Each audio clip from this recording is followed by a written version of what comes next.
this is Caroline from Brighton Students' Union, and this is part of a series of videos to help support sports teams and societies who have pages on our website.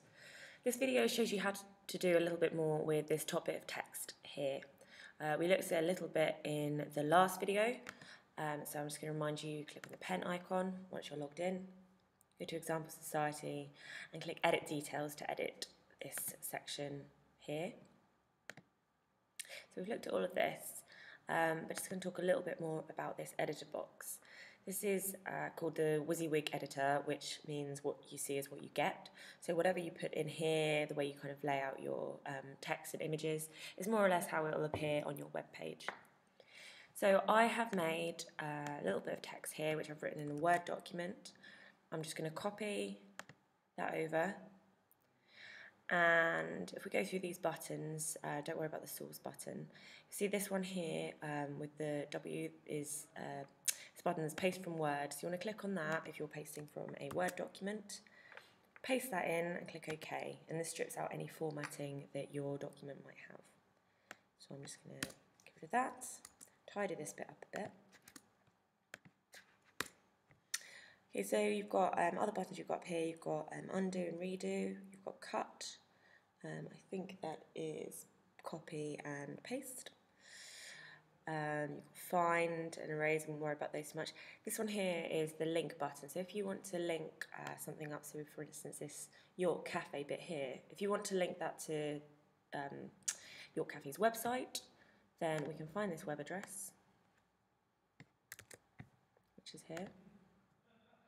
Click this link, and then if you paste it in here as the URL, then this will just link for anyone who wants to use the website. You can look at some of the more advanced options, which are, don't worry about that, but I say the target. If you want it to open up as a new page, you'll need to click New Target, a new window, blank. So let's do that.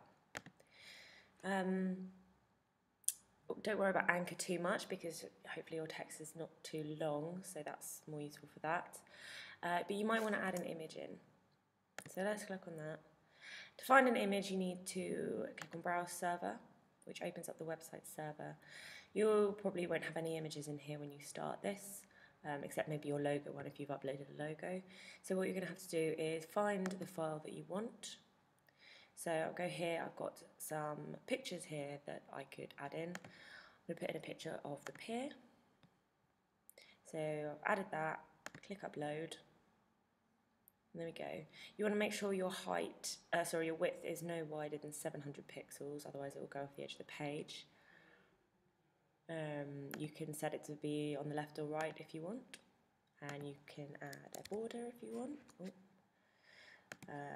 And if you do that, then it can put text at the side of the images, but I'm not actually going to do any of those things, so take those off. Click OK. There we go. Other things you've got are you could embed YouTube videos. You can add headings, but you probably won't need one because if you look, you've got your website, your society name is already a heading there. So I wouldn't worry about that too much. You can centralise your text or justify it, add bullet points, use bold, italic and underscore. Same kind of thing as in Word. So I am just going to go and save that. There we go, and if I refresh the page now, you can see that this bit of text is added. Hopefully this will link and it will open up in a new tab. There we go. And I've got the image there. Okay, and that is how to use a WYSIWYG editor to change this bit of text and add in some images on your page.